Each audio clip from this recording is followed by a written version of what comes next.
Et ce matin, les marchés et les politiques économiques mondiaux offrent un panorama contrasté. D'un côté, l'Europe est confrontée aux menaces de Donald Trump sur le Groenland et explore, parfois de manière fantasque, l'idée de riposter financièrement en vendant des actifs américains. De l'autre, la Chine cherche à soutenir une économie en ralentissement tout en maîtrisant la fièvre spéculative qui gagne ses marchés boursiers. Et pendant ce temps, Wall Street innove en explorant la tokenisation des actions. Et à Paris, le gouvernement de Sébastien Lecornu engage sa responsabilité sur le budget 2026 via le 49.3, révélant les tensions entre efficacité législative et légitimité politique. Donc entre menaces transatlantique, immobilisme stratégique et modernisation financière, l'actualité du jour illustre les interactions complexes entre décisions politiques et réactions économiques, à la fois sur les places financières et dans les arènes gouvernementales. Et alors que l'Europe tente laborieusement de formuler une réponse aux nouvelles menaces de Donald Trump sur la souveraineté du Groenland, une idée spectaculaire refait surface dans certains cercles financiers: utiliser les actifs américains détenus par les Européens comme levier de représailles. En clair, vendre des actions et des obligations américaines pour faire pression sur Washington. Sur le papier, l'idée semble séduisante, mais dans la réalité, elle relève davantage du fantasme géopolitique que d'une stratégie économique sérieuse. Et les chiffres impressionnent, il est vrai. Les pays européens détiennent plusieurs milliers de milliards de dollars d'actifs américains, en grande partie via des fonds publics ou parapublics. Et dans un monde théorique, eh bien, une vente coordonnée ferait monter les taux américains, affaiblirait le dollar et provoquerait une correction boursière. Mais le problème, c'est que ce monde n'existe pas. La majorité écrasante de ces actifs est détenue par des investisseurs privés totalement hors de portée des gouvernements. Imaginez que Berlin, Paris ou Bruxelles puissent appuyer sur un bouton «Vendre l'Amérique» relève d'une méconnaissance assez troublante du fonctionnement réel des marchés. Pire encore, cette stratégie pénaliserait d'abord l'Europe elle-même. Les fonds, pensions, les assureurs, les épargnants et même les fonds souverains européens sont structurellement exposés aux actifs américains parce qu'ils offrent profondeur, liquidité et rendement. Les forcer à vendre pour des raisons politiques reviendrait à sacrifier la performance de long terme sur l'autel de la posture diplomatique, une hérésie financière, surtout à l'heure où l'Europe peine à financer ses propres transitions. Certains analystes parlent désormais de militarisation du capital, comme si les portefeuilles d'actifs pouvaient être utilisés avec la précision d'un missile. Cette rhétorique impressionne, mais elle masque une réalité plus prosaïque. Les marchés sont rapides, globaux et opportunistes. Toute vente européenne serait immédiatement compensée par des acheteurs asiatiques ou du Moyen-Orient, et si elle ne l'était pas, l'impact toucherait d'abord le dollar, mais aussi l'euro, par ricochet sur les marchés. D'ailleurs, la réaction reste mesurée. Alors oui, les tensions pèsent sur le dollar et soutiennent l'or, mais rien qui ressemble à une panique systémique. Les investisseurs ont déjà intégré le style Trump: bruit politique élevé, effet économique différé. Les bons du Trésor américain continuent de trouver preneur et Wall Street enchaîne les records. La vérité est donc plus inconfortable pour les stratèges européens. L'arme financière qu'ils fantasment est à double tranchant et probablement plus dangereuse pour celui qui la brandit que pour celui qu'elle vise. L'Europe peut menacer de droits de douane, ralentir des accords commerciaux, bien tenter de renforcer l'attractivité de ses propres marchés de capitaux, mais croire qu'elle peut discipliner les États-Unis en vendant leurs actifs relève moins de l'analyse que de l'incantation. En définitive, cette idée en dit plus long sur l'impuissance stratégique européenne que sur une réelle capacité de nuisance financière. Et sur les marchés, l'incantation n'a jamais remplacé le rapport de force réel. Sans surprise, Pékin a choisi l'immobilisme apparent. Ce matin, la Banque populaire de Chine a maintenu ses taux directeurs inchangés, prolongeant pour un huitième mois consécutif une stratégie qui consiste à soutenir l'économie sans en avoir l'air. Le taux préférentiel de prêt à un an reste fixé à 3%, celui à 5 ans à 3,5%. Officiellement, rien ne bouge. Officieusement, tout inquiète, car le contexte se dégrade. Au dernier trimestre 2025, la croissance chinoise est tombée à 4,5%, son rythme le plus lent depuis la sortie du Covid.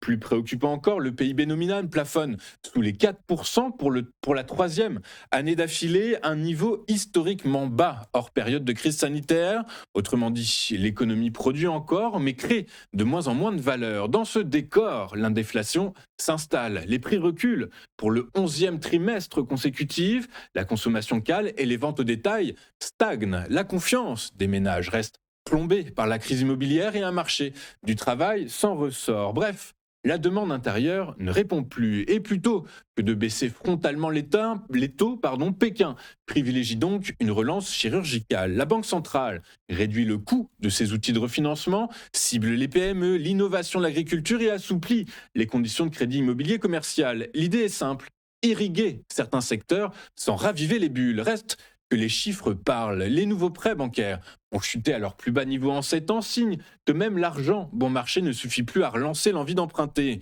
Pékin affirme qu'il reste cependant des marges de manœuvre. Les marchés, eux, commencent surtout à douter du timing.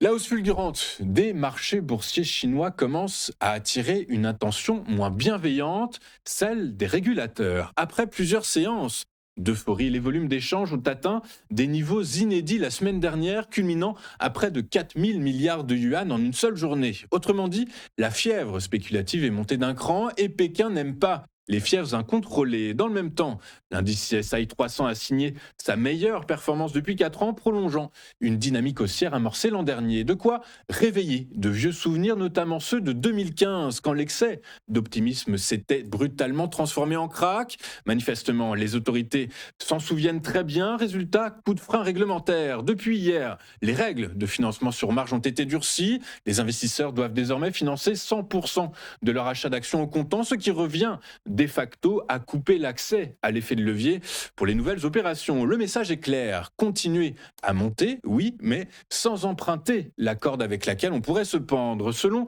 Morgan Stanley, les indicateurs de sentiment frôlent désormais la zone de surchauffe, essentiellement en raison de volumes anormalement élevés. Pourtant, Pékin ne cherche pas à casser la dynamique, seulement à la ralentir. L'objectif n'est pas d'arrêter le taureau, mais de l'empêcher de charger. Car derrière la hausse, ce sont surtout les investisseurs particuliers, près de 90% des volumes, qui alimentent le mouvement concentré sur quelques segments très spéculatifs comme l'IA ou les valeurs technologiques récentes. Un marché haussier donc, mais sous surveillance étroite. En Chine, l'enthousiasme est toléré tant qu'il est discipliné. Cet après-midi, Sébastien Lecornu engagera la responsabilité de son gouvernement sur la partie récente du budget 2026, utilisant le 49.3 pour la première fois de l'année. Il s'agit du premier d'une série de 3 recours prévus afin de faire adopter le texte avant la mi-février. Officiellement, cette décision répond à la nécessité d'éviter un blocage parlementaire, mais elle révèle surtout un compromis politique délicat. Lecornu reconnaît un demi-échec, laissant entendre que tenter un vote classique aurait relevé de l'entêtement. Politiquement, ce choix expose à une double lecture. D'un côté, le gouvernement consolide sa position face à une opposition fragmentée. LFI et le RN ont annoncé des motions de censure, mais le PS, qui bénéficie d'avancées sur le fond, ne les soutiendra pas. De l'autre, le 49.3 alimente une perception d'autoritarisme législatif, donnant aux oppositions le terrain pour dénoncer l'irresponsabilité et le contournement du débat parlementaire. Les critiques des députés LR sur le manque de clarté des économies accentue cette impression d'un budget partiellement incomplet, utilisé comme levier politique plutôt que comme outil de rigueur financière. Cette manœuvre illustre également le dilemme structurel du gouvernement, concilier efficacité et légitimité. En privilégiant le 49.3, Lecornu assure la rapidité de l'adoption, mais nourrit un ressentiment institutionnel qui pourrait peser lors des prochains textes économiques ou même dans la préparation des élections locales et nationales. La stratégie est donc double, gagner du temps et sécuriser la majorité tout en assumant le risque de renforcer la polarisation politique autour du Parlement et de la légitimité exécutive. Enfin, la bourse de New York, institution plus que bicentenaire, s'apprête à faire un pas symbolique vers l'univers des crypto-monnaies. Elle a annoncé travailler sur une plateforme de négociation des titres tokenisés, c'est-à-dire des actions représentées sous forme de jetons numériques sur une blockchain. Autrement dit, Wall Street tente d'adopter les codes du Bitcoin sans prononcer le mot trop fort. Concrètement, cette plateforme permettrait des échanges 24 heures sur 24, 7 jours sur 7 avec un règlement instantané des transactions, une rupture nette avec le fonctionnement actuel des marchés actions, encore fondé sur un règlement à J+1, coûteux en liquidité et en gestion du risque. Le souvenir de l'épisode GameStop en 2021, quand Robinhood avait réussi à faire suspendre certaines cotations, reste dans toutes les mémoires. Et dans ce nouveau modèle, eh bien, les transactions pourraient être financées par des stablecoins, ces crypto-monnaies indexées sur le dollar. Une innovation présentée comme purement technique, mais qui pose en réalité des questions de souveraineté monétaire et de contrôle réglementaire. Le contexte politique n'est en effet pas neutre. Depuis le retour de Donald Trump à la Maison-Blanche, les initiatives pro-crypto se multiplient à Wall Street. JP Morgan, Goldman Sachs ou bien encore State Street tokenisent déjà des fonds monétaires, rebaptisant une modernisation incrémentale en révolution financière. Les promoteurs y voient un marché plus fluide, plus rapide et plus accessible. Les sceptiques, eux, rappellent que la tokenisation ne supprime ni les risques de spéculation, ni ceux de fraude. En clair, changer l'emballage ne transforme pas toujours le produit, et l'histoire des marchés regorge d'innovations présentées comme neutres jusqu'à ce qu'elles cessent de l'être.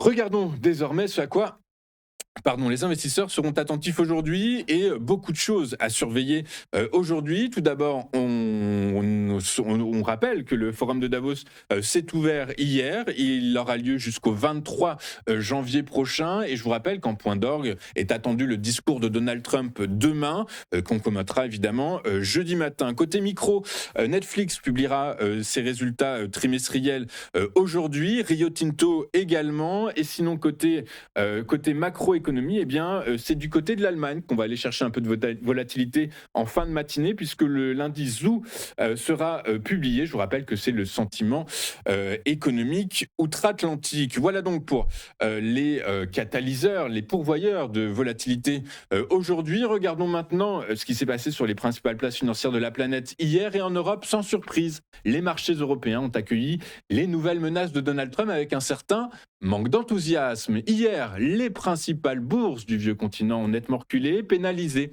par la résurgence du risque commercial sur fond de bras de fer autour du Groenland.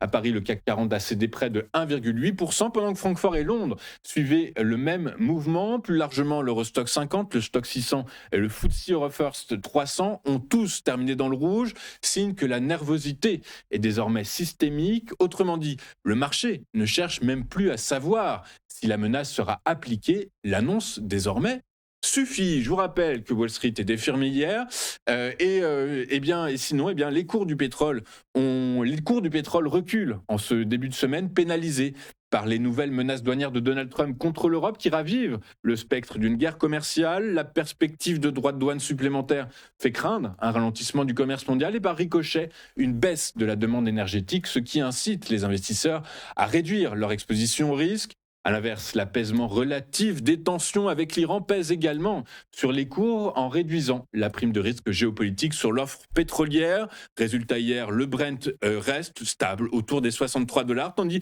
que le WTI est repassé, lui, sous la barre des $60 l'unité.